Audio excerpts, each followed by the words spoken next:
وبعيدة إلى جت قريب عالية، محاولة داخل منطقة الجزاء، سامال وإلى ركلة مرمى. الأمان، السلام وأمان يا رب، يا أمان على بغدادنا الحبيبة وعلى عراقنا الحبيب.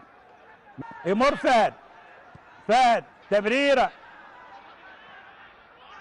اعتقد عماد والخطأ، حرة مباشرة.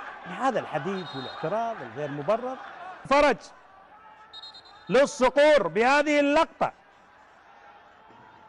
قوة الجوية عالية اللعب، خطيرة داخل منطقة الجزاء، وجول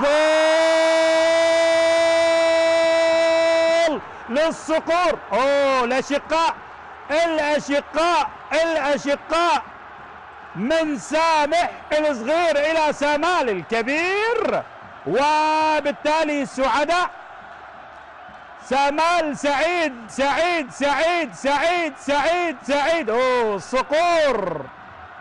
الصقور وهدف قاتل، هدف ذهبي، هدف ب3 نقاط. هكذا اراد الشيشل، لكن لقطة باستغراب من راضي.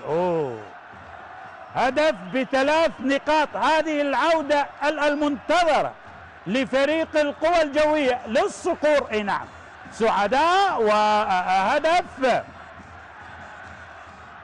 سامال سعيد الهدفين عالزوراء على فريق الطلبة. لاحظ الله مرت، صعبة جدا. ما أتى الهدف من المهاجمين لكن من المدافع. الله على الكرة وصعبة جدا.